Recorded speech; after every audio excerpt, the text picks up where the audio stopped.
नमस्कार, आप देख रहे हैं सिटी सेंटर शो। मुंबई से मैं हूं पूजा भारद्वाज और इस वक्त मैं मौजूद हूं प्रवर्तन निदेशालय के मुंबई दफ्तर के बाहर, क्योंकि आज यहां पर बड़ी हलचल दिखी। रियल एस्टेट टाइकून व्यवसायी निरंजन हीरानंदानी ईडी अधिकारियों के सामने आज पेश हुए। विदेशी मुद्रा उल्लंघन मामले में बताया जा रहा है कि बयान दर्ज कराते के साथ ही उन्होंने जांच एजेंसी को कुछ दस्तावेज सौंपे हैं।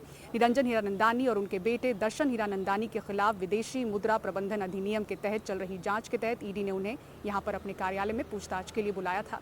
दर्शन हीरानंदानी पिछले कई सालों से दुबई में रह रहे हैं। एजेंसी ने आपको बता दें कि पिछले महीने मुंबई और उसके आसपास समूह के लगभग 4 परिसरों की तलाशी ली थी। बताया जा रहा है कि कुछ विदेशी लेन देन के अलावा कथित तौर पर हीरानंदानी समूह के प्रवर्तकों से जुड़े ट्रस्ट के लाभार्थियों की भी जांच की जा रही है। रियल्टी समूह ने कहा है कि वो फेमा जांच में ईडी के साथ सहयोग करेगा।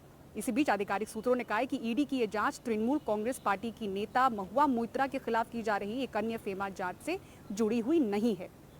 मोइत्रा को हाल ही में लोकसभा सांसद के रूप में निष्कासित किया गया था। और वही बात करते हैं महुआ मोइत्रा की, जिनके मुश्किलें बढ़ी हुई दिख रही हैं क्योंकि ईडी ने उन्हें फिर से समन किया है। तृणमूल की नेता महुआ मोइत्रा को 11 मार्च को पूछताछ के लिए बुलाया गया है। महुआ मोइत्रा को फेमा से जुड़े मामले में ईडी ने समन किया है। और अब अगली अहम खबर गुरुग्राम से, जहां एक रेस्टोरेंट में खाना खाने के बाद माउथ फ्रेशनर खाने से 5 लोगों की तबीयत बिगड़ गई और उनके मुंह से खून आने लगा। सेक्टर 90 के ला फॉरेस्टा कैफे में अंकित कुमार नाम का शख्स अपनी पत्नी और दोस्तों के साथ पार्टी के लिए वहां पर पहुंचा था। जिन 5 लोगों की तबीयत बिगड़ी है उनमें 2 की हालत गंभीर बताई जा रही है। डॉक्टरों के मुताबिक जानलेवा एसिड की वजह से ऐसा हुआ। गुड़गांव पुलिस ने मामले में FIR दर्ज कर ली है। क्या हो अगर आप किसी रेस्टोरेंट में खाना खाने के लिए जाएं और खाना खाने के बाद आपके मुंह से खून निकलने लगे। कुछ इसी तरह की चौंकाने और डराने वाली वारदात हुई है गुरुग्राम के सेक्टर 90 स्थित ला फॉरेस्ट रेस्टोरेंट में। 2 मार्च को रात को करीब 9 बजे 3 दंपत्ति इस रेस्टोरेंट में डिनर करने के लिए गए और डिनर करने के बाद जब उन्होंने माउथ फ्रेशनर खाया तो माउथ फ्रेशनर खाने के बाद 5 लोगों की हालत बिगड़ने लगी। उन 5 लोगों को पास के एक प्राइवेट हॉस्पिटल में भर्ती कराया गया। 2 लोगों की हालत अभी भी गंभीर बनी हुई है। जब पीड़ितों को इसके बारे में पता चला कि ये जो रेस्टोरेंट के माउथ फ्रेशनर खाने की वजह से हुआ है, इसके बाद उन्होंने पुलिस थाने में शिकायत की और पुलिस ने इस मामले को दर्ज कर लिया है और इसमें जांच भी शुरू हो गई है। हॉस्पिटल के डॉक्टर ने बताया है कि जिस तरह के सब्सटेंसेस इनके पेट से मिले हैं उससे पता चला है कि ये एक जानलेवा एसिड है और इसके खाने से मौत भी हो सकती है। तो कुल मिलाकर एक रेस्टोरेंट में माउथ फ्रेशनर खाने से करीब 5 लोगों की गुरुग्राम में तबीयत बिगड़ गई और 2 लोगों की हालत अभी भी गंभीर बनी हुई है। वैभव पलनीटकर, NDTV इंडिया के लिए। और भाई बात करते हैं मुंबई के मौसम की, जिसमें महाराष्ट्र की सियासत की झलक दिखती है। अचानक रंग और मिजाज बदलता हुआ नजर आ रहा है। तापमान में 8 डिग्री की गिरावट दर्ज हुई है। बूंदाबांदी हो रही है। जैसा मौसम दिसंबर और जनवरी में होना था वो ठंड का एहसास मार्च के महीने में हो रहा है। रविवार का दिन मार्च का सबसे ठंडा दिन रहा। मुंबईकर उलझन में है ऊपर नीचे होते हुए तापमान को देखकर, क्योंकि इसका असर उनकी सेहत पर पड़ रहा है। मुंबई से रिपोर्ट देखिए। दिसंबर जनवरी में मुंबई तपती रही और अब मार्च में बूंदाबांदी के साथ ठंडी हवाएं चल रही हैं। मुंबई के वेदर और महाराष्ट्र के पॉलिटिक्स मतलब दोनों एक ही ट्रैक पे है। मुंबईकर बार बार इस रंग बदलते मौसम में महाराष्ट्र की सियासत की झलक देख रहे हैं। गरम रात को सोते हुए देख रहे हैं, आज ठंड है, सुबह उठ रहे तो बारिश गिर रही है। मतलब वो हुआ था ना कि हमने दोपहर टीवी ऑन किया तभी अजित पवार डिप्टी सीएम की ओथ ले रहे थे। आज जो टीवी पे पॉलिटिक्स हम लोग देख रहे हैं या फिर आजू बाजू में जो महसूस कर रहे हैं उससे हम लोग कोरिलेट कर सकते हैं। जैसे आज अगर ठंडी मॉर्निंग में अगर ठंड है तो दोपहर में धूप हो जाती है। अगर मॉर्निंग में कोई किस पार्टी में है तो शाम को अगर कहाँ चला गया ठिकाना। रविवार शाम से मुंबई के न्यूनतम तापमान में करीब 8 डिग्री की गिरावट आई है। सुबह शाम तो छोड़िए, दोपहर में भी ठंडी हवाएं चल रही हैं। कहीं कहीं बादल छाए हुए हैं। अगर ये जो टेम्परेचर मौसम विभाग की जानकारी के मुताबिक उत्तर से आने वाली ठंडी हवा सक्रिय हो रही है और इसका सीधा असर शहर के वातावरण पर पड़ रहा है। रविवार को मुंबई में 2012 के बाद से मार्च का सबसे कम अधिकतम तापमान 28.8 डिग्री सेल्सियस दर्ज किया गया। जैसे जैसे विंड पैटर्न फिर से चेंज हो जाएगा। NDTV से बात करते हुए IMD मुंबई के निदेशक सुनील कामले बताते हैं कि और 2 दिनों तक मुंबई को ठंड का एहसास होगा। उसके बाद पारा फिर चढ़ेगा। मिनिमम 18-19 डिग्री जा रहा है। उसके पीछे जो कारण है, जो हमें विंड पैटर्न मिल रहा है तो विंड पैटर्न पूरा वेस्टर्ली मिल रहा है। लास्ट 24 आवर्स से पूरा वेस्टर्ली विंड पैटर्न है, साथ में नॉर्दर्ली विंड्स है। तो इसके वजह से ये जो मैक्सिमम टेम्परेचर में थोड़ी सी गिरावट आई है और 29-30 के आसपास मैक्सिमम टेम्परेचर चल रहा है। जो मुंबई का तापमान है नेक्स्ट 48 आवर्स तक में कि 2 दिन के लिए यही रेंज में चलेगा, 18 डिग्री मिनिमम और 30-31 मैक्सिमम, और उसके बाद में ग्रेजुअली इंक्रीज होना चालू हो जाएगा। मुंबईकर कहते हैं कि तपते शहर को थोड़ी राहत मिली है, लेकिन ये उनकी सेहत पर भी भारी पड़ रही है। जिस मुंबई शहर में दोपहर के दौरान भीषण गर्मी दिख रही थी, वहां अचानक बूंदाबांदी के बाद ठंडी हवा मुंबईकरों की सेहत पर भारी पड़ी है। लंबी खांसी की शिकायत जो प्रदूषण के दौरान दिख रही थी मरीजों में, वो एक बार फिर से लौटी है। अस्पतालों में सांस की तकलीफ, लंबी खांसी और फ्लू के मरीजों की संख्या करीब 25 से 30% बढ़ी बताई जा रही है। मुंबई से कैमरामैन प्रवीण जी रोहित के साथ पूजा भारद्वाज, एनडीटीवी इंडिया। और दिल्ली की केजरीवाल सरकार ने अपना 10वां बजट पेश करते हुए एक ऐसा ऐलान कर दिया है जो कि न सिर्फ आगामी लोकसभा चुनाव बल्कि आने वाले दिल्ली विधानसभा चुनाव को देखते हुए बेहद अहम माना जा रहा है। शरद शर्मा की दिल्ली से रिपोर्ट देखिए। मुख्यमंत्री महिला सम्मान योजना, और इसके तहत 18 साल की उम्र से ज्यादा की हर महिला को 1000 रुपए प्रति माह की सम्मान राशि। दिल्ली में 18 साल से ऊपर की हर महिला को दिल्ली सरकार हर महीने 1000 रुपए उसके बैंक अकाउंट में देगी। दिल्ली की वित्त मंत्री आतिशी ने ये घोषणा बजट में की। दिल्ली के मुख्यमंत्री अरविंद केजरीवाल जी एक बड़े बेटे का फर्ज निभाते हुए 2024-25 में एक नई क्रांतिकारी योजना लेकर आ रही हैं। ये शायद 2024-25 के बजट का सबसे बड़ा कदम है। इस योजना का नाम है मुख्यमंत्री महिला सम्मान योजना, और इसके तहत 18 साल की उम्र से ज्यादा की हर महिला को 1000 रुपए प्रति माह की सम्मान राशि।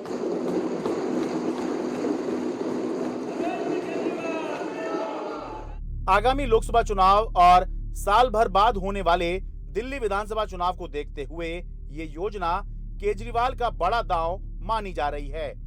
दिल्ली की आबादी में 46% 18 साल से ऊपर की महिलाएं हैं, जिनकी संख्या 67,30,000 के करीब है। मुख्यमंत्री केजरीवाल के मुताबिक लगभग 45 से 50 लाख महिलाएं इसमें कवर हो सकती हैं।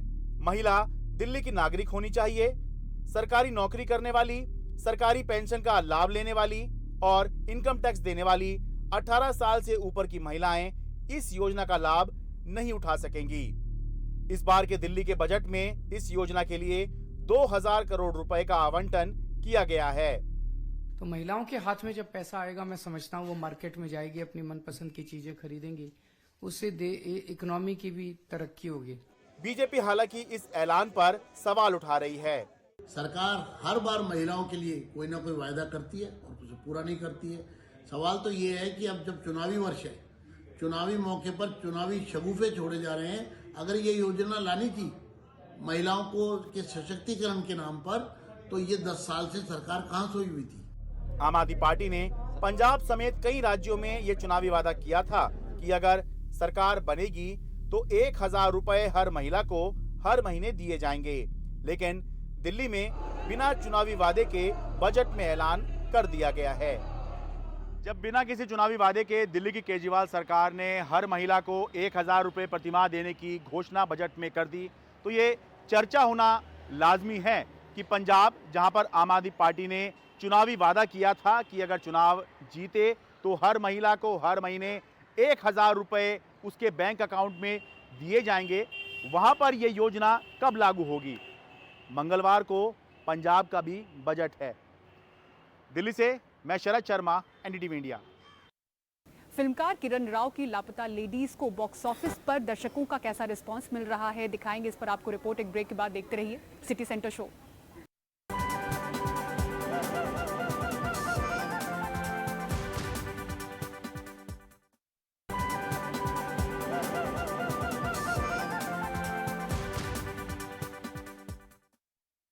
और अब आइए बात करते हैं छत्तीसगढ़ की, जहां के नक्सल प्रभावित इलाकों में आज़ादी के 70 साल के बाद भी जीवन यापन कठिन बना हुआ है। हैंडपंप के पानी में बहुत मात्रा में आयरन होने की वजह से वो तालाब या फिर गंदे नाले के पानी पर निर्भर हैं, जिससे उन्हें बीमारियां हो रही हैं। सरकारी राशन भी उन्हें आसानी से उपलब्ध नहीं हो पा रहा है, कई किलोमीटर तक पैदल चलना पड़ता है। क्या है ज़मीनी हालात, आपको दिखाते हैं इस ग्राउंड रिपोर्ट में। सुकमा और दंतेवाड़ा की सीमा पर बसा गांव मुलेर देश दुनिया से 20 साल पीछे चल रहा है। पीने के लिए साफ पानी तक नहीं है। लोग तालाब और नाले का गंदा पानी पीने के लिए मजबूर हैं।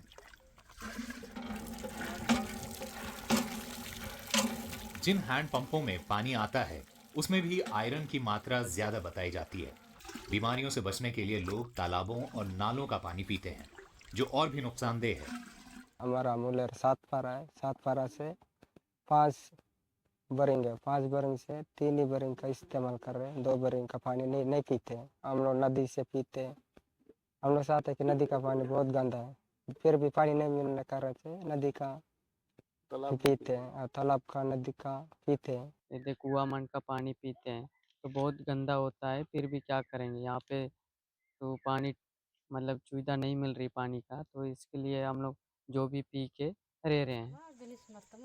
समस्याएं कम नहीं है। गांव वालों को सरकार से मिलने वाला मुफ्त चावल लेने के लिए पहाड़ पार करके तकरीबन 15 किलोमीटर का सफर करना पड़ता है।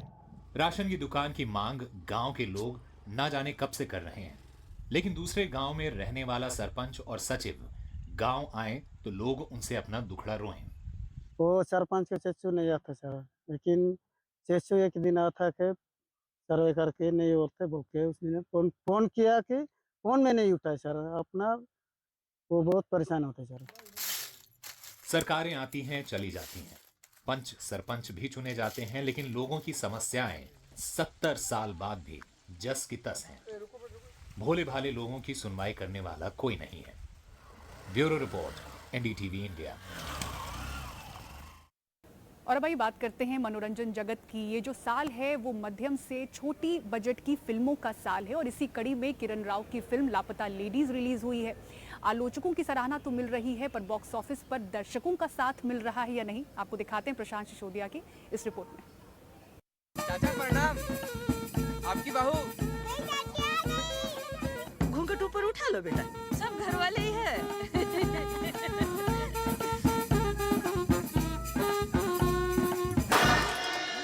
आमिर खान प्रोडक्शन में बनी लापता लेडीज इस शुक्रवार रिलीज हुई। किरण राव द्वारा निर्देशित इस फिल्म में नए कलाकार हैं, पर फिल्म का मुद्दा बहुत अहम है। कल रात को विदा करा के वापस लौट रहा था तो रास्ता में इसकी बीवी खो गई सर। इसीलिए आलोचकों से फिल्म को काफी वाहवाही मिली। हो गई हो, ऐसा दुर्घटना तो पहली बार सुने हम।